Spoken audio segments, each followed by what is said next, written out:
Хиймэл оюун ухаан гэж юу вэ? 21-р зуунд хиймэл оюун ухаан нь бүхий л салбарын дэвшилтүүдэд томоохон үүрэг гүйцэтгэж байна.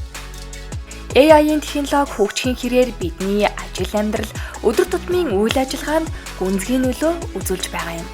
Тэгвэл AI хиймэл оюун ухаан гэдэг нь компьютер болон программуудыг хүний адил сэтгэх, шийдвэрлэх чадварыг бүтээх технологи.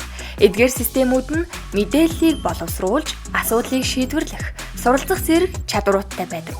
Өндөр хөгжилтэй орнууд хиймэл оюун ухааныг хэрхэн ашиглаж байгаа талаар товч жишээг та бүхэнд хүргэе. Америкийн нэгдсэн улсын технологийн салбарт тэргүүлэгч бөгөөд Google, Microsoft, Amazon зэрэг компаниуд AI-г ихээхэн ашиглаж байна. Бүгд найрамдах Хятад ард улс, Alibaba, Baidu зэрэг технологийн компаниуд AI суурилсан платформуудыг хөгжүүлж байгаа бөгөөд нүүр царай таних технологиг Хятад компаниуд хөгжүүлж, хяналтын камер, аюулгүй байдлын систем, хятадын эмнэлгүүд AI-г дүрс шинжилгээ хийх, өвчтний оншилгоо хийхэд ашиглаж байна. AI нь эмчнэрт эмчилгээний зөвлөмжийг боловсруулж өгдөг гэвэл та итгэх үү?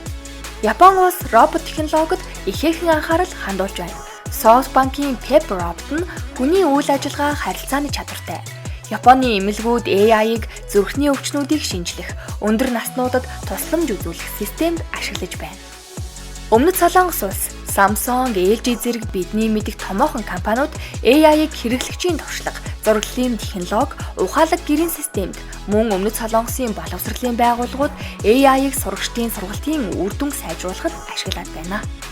Эдгээр жишээ нь хэрхэн өндөр хөгжилтэй улс орнууд AI-г олон төрлийн салбарт ашиглаж, технологийн дэвшил, инновацийг удирдахыг харуулад байгаа юм. Монгол улс хиймэл оюун ухааныг төрийн үйлчилгээ, e-Mongolia, эрдэм шинжилгээ, боловсрол, эрүүл мэнд, хөдөө аж ахуй, тээвэр, аялал жуулчлал зэрэг салбаруудад ашиглан нэвтрүүлж байгаа юм. e-Mongolia төрийн үйлчилгээний нэгдсэн систем бөгөөд олон төрлийн төрийн үйлчилгээ мэдээллийг цахим хэлбэрээр авах боломжийг иргэдэд олгодог. e-Mongolia систем нь AI-г ашиглан төрийн үйлчилгээний процессуудыг автоматжуулж, иргэдэд илүү хурдан үр дүнтэй үйлчилгээ үзүүлэхэд анхаарч байна. e-Mongolia систем нь хүний биометрийн мэдээлэл, үйлчилгээний түүх болон өмнөх хэрэглэгчийн үйлчилгээний мэдээллээр тулгуурлан танд хамгийн шаардлагатай үйлчилгээг санал болгох хиймэл оюун ухааны технологиг хэрэгжүүлдэг бөгөөд AI нь төрийн үйлчилгээний системийг илүү үр ашигтай, хэрэглэгчидтэй хамтран ажиллахад зориулсан дэвшилтэт технологиг авчрах давуу талтай юм а.